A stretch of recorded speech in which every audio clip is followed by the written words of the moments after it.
What is good, my friends? Welcome back to another video. If this is your first time coming across one of my videos, thanks for stopping in. We're here today with my F10 M5. This is one of my cars I like to tinker with. Right now working on some mods. I'm actually here today to swap back on a different set of wheels onto it that belongs on the car and do a little bit of a handy mod while we're at it. Look, take a look at this though. This is a temporary setup I had on this car. These are actually the Forge Stars from my E39. And tell me that actually doesn't look pretty good. Look at this too. Check out what a utilitarian vehicle this bad boy is. These are my Avant-Gardes, my F520s that belong on the car. I just actually got these back from Avant-Garde from having some stuff done. Able to carry all four of these guys in here to the shop with me today. They all fit in there no problem. Didn't even have to bring two cars. How about that? So cool, that's what we're gonna be doing today. We're putting those on, and another one of the mods that we're doing is actually right here in this bag. Alrighty guys, I brought you inside to show you today's modification and really the focal point of this video, and that's these guys right here. We're gonna be installing these. These are lug studs that take the place of these, which are lug bolts, which nearly all European vehicles usually use. The reason I'm wanting to switch to these is because it makes it a lot easier to remove and install your wheels, especially when you have wheels like the ones that I currently have on it and the ones I'm putting on. It makes it much easier to affix the wheels without having to balance the wheel on the car while starting one of these lug bolts.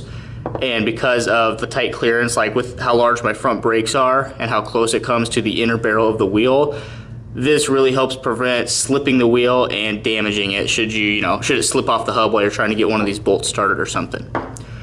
Now, a lot of people don't really understand why BMWs, Audis, Mercedes, all these manufacturers use these bolts. I'm sure there's more reasons that I don't even know of. I'm sure there's, plenty, but one of the main reasons is that the threads on these, as you torque a lug nut or bolt down so many times, every time you torque this, after a while this metal and this bolt will fatigue and these threads will stretch, and it's a lot easier to service these by replacing these bolts rather than replacing a pressed in stud from a hub like a standard vehicle would have. So yeah, basically this is really for user serviceability, so that's their main goal, and really it's a good idea because it is a lot easier to do this. I mean, the threads in the hubs last a lot longer than a pressed in stud would. But these have an Allen head, so I mean they're easy enough to remove and install. You can see right there they have a separate threaded section where they screw into the, where they screw into the hub. So should these become fatigued or worn out, they're easy enough to replace. But these are made of actually a much higher grade of steel even than these factory OE bolts are. So yeah, that's the purpose of what we're doing here. I think I have a car outside that has the wheel off with just regular wheel studs on it, just in case somebody is not familiar with the lug bolt and stud applications. I can show you the difference. And then of course with these studs you're gonna have to use a lug nut. Yeah, let's hop outside and I'll try and show you the difference between what's on my BMW and what you might find on a common domestic car as far as these lugs go, just so I can show you the difference.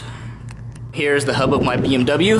You can see here the hubs just have, come on, this thing never likes to focus, but just have threaded holes inside the hub where you bolt one of those lug bolts in, or where we're going to seat that stud in there. And right here is what you'd find on the hub of most standard cars. They have lug studs already pressed in from the back side, which you can't see in this lighting, and they're always there, and the wheels are affixed via a lug nut rather than a bolt. The stud is permanent to the hub. So ladies and gentlemen, how we go about installing these lug studs is actually very simple. First thing we're going to do is we're going to take some brake parts cleaner here. I'm going to spray inside the lug holes just to remove any, you can see some of the lodged in brake dust and stuff, just to remove any debris from the threads, because we are going to use thread locker to make sure that they don't back out when you are torquing and untorquing the wheels from your car. Alright, for the actual stud installation, this is for one corner of the vehicle. You'll of course need 5 lug studs in my case, which I will set on my little chair tripod right next to you guys. The Allen head on my bolts is a 5mm, so you're going to need a 5mm Allen key socket with a suitable wrench or ratchet. Fits right in there like that. And then a little trick I like to do, because this isn't so much a issue on the rear, but on the fronts, because it doesn't have a parking brake that can lock it, the front rotors have the ability to spin when you're trying to torque these on. So I like to use a screwdriver, preferably one that you don't really care if you perhaps bend it up a little bit. And then in the top of your brake caliper, find, like right here, by one of these securing pins, stick it in one of the vanes of the rotor. See if I can get one in there. Right in the vanes of the rotor, and then put a little pressure on that. And that screwdriver is going to keep the rotor from being able to rotate while you're trying to put in your lug studs. Then last thing, of course, is a little bit of thread locker. I'm using the red because it's high temperature application anyway. I mean, I've never had a problem getting these back out using red when you need to, like I have these installed on my other car as well. So I'm just going to put a little bit of this thread locker on each of these studs, screw them in, and then after you secure them, you're going to want to torque these to probably about 25 foot-pounds per stud, and that's enough to set these and make these so they don't walk out when you try to take the lug nuts off of your wheels after the thread locker is secured. So here we go. We'll start right here.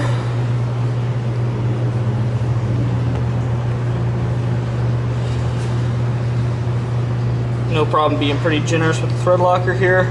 Can't see it because it's red on black, so there's no point in really showing you, but there that is.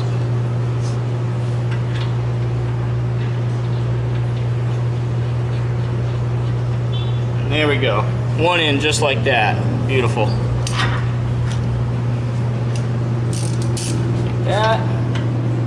Give it a good snug crank. Like that.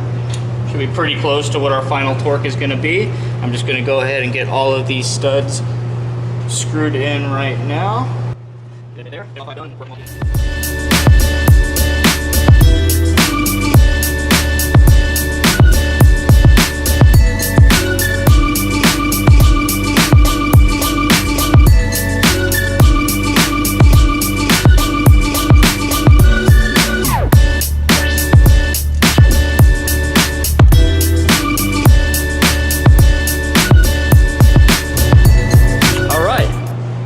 And there we are. All 5 lug studs. You can see the little collar sits right underneath the surface level where the head of the rotor sits. And they probably have to be about that long for factory replacement purposes, but I wanted a little bit extended ones. That way if you ever want to run a spacer or you want to run a deeper lug nut, you have more thread bite. And if they stick out a little bit, which I don't think these ones will, sometimes it looks kind of cool too. But as you can see, a little screwdriver trick here worked perfectly. Rotor didn't spin at all. Don't have it sitting anywhere on the caliper where it's going to cause any damage.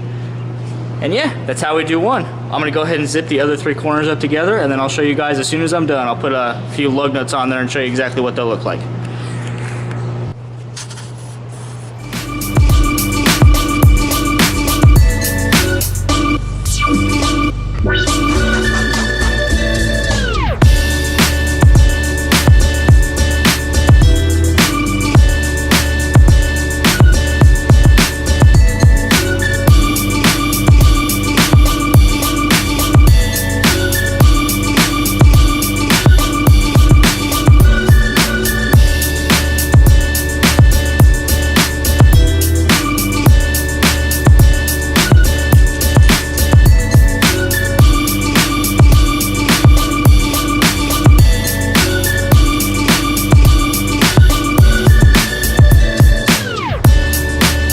There's a completed rear.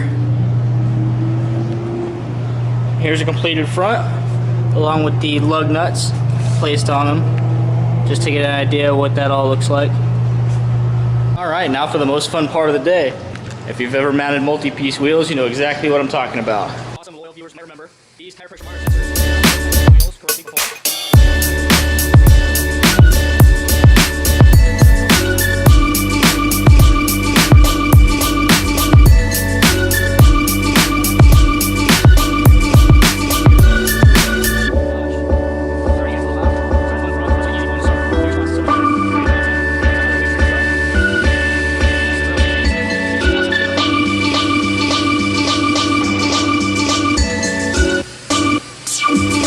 Bye.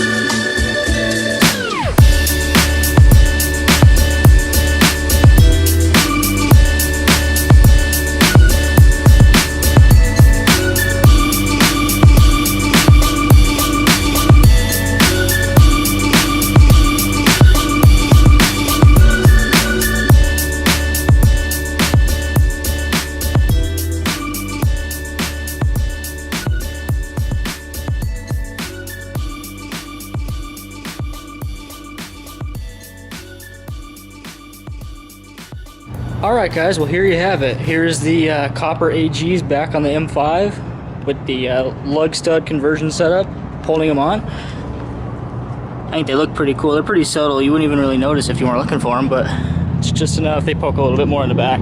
It's pretty sick looking. Yeah, awesome upgrade guys. Definitely recommend. It makes life a lot easier when dealing with wheels or anything on any of these European cars. Give me your feedback. If you have any questions, as always, feel free to ask. I'll try and get to everybody that has any questions. Yeah, thanks for watching. If you haven't subscribed, please do.